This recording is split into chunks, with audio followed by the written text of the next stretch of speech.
সন্মানীয় মন্ত্ৰী পৰিমল শুক্লবৈদ্য ডাঙৰীয়াই শিলচৰ লোকসভা নিৰ্বাচনৰ বাবে ভাৰতীয় জনতা পাৰ্টিৰ প্ৰাৰ্থী হিচাপে মনোনয়ন পত্ৰ প্ৰদান কৰে।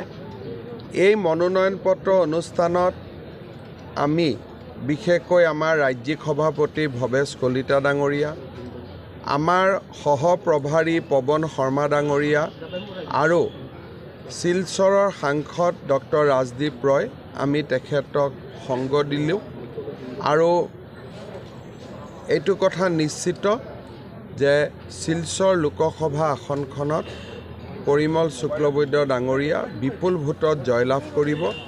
ৰাইজৰ উৎসাহ উদ্দীপনা মই বিশ্বাস কৰোঁ যে এটা অভিলেখ সংখ্যক ভোটত তেখেতে নিৰ্বাচনত বিজয়ী হ'ব। ভাল প্ৰভাৱ পৰিব, মাৰ্জিন বাঢ়িব। পৰিমল শুক্লবৈদ্য আগতে ৰাজদীপ ৰয় যেতিয়া ইলেকশ্যন খেলিছিল এইটো যে টাফ চিট, এতিয়া এই চিটটো সহজ হৈ আছে, গতিকে আগতকৈ ভাল ভোটত জিকিব। সন্মানীয় মন্ত্ৰী পৰিমল শুক্লবৈদ্য ডাঙৰীয়াই শিলচৰ লোকসভা নিৰ্বাচনৰ বাবে ভাৰতীয় জনতা পাৰ্টিৰ প্ৰাৰ্থী হিচাপে মনোনয়ন পত্ৰ প্ৰদান কৰে।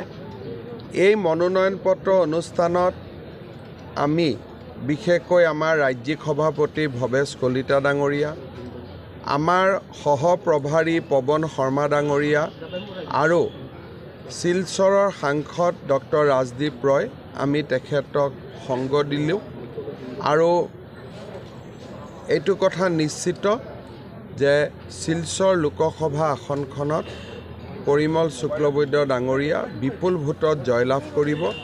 ৰাইজৰ উৎসাহ উদ্দীপনা মই বিশ্বাস কৰোঁ যে এটা অভিলেখ সংখ্যক ভোটত তেখেতে নিৰ্বাচনত বিজয়ী হ'ব।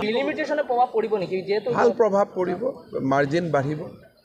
পৰিমল শুক্লবৈদ্য আগতে ৰাজদীপ ৰয় যেতিয়া ইলেকশ্যন খেলিছিল এইটো যে টাফ চিট, এতিয়া এই চিটটো সহজ হৈ আছে, গতিকে আগতকৈ ভাল ভোটত জিকিব।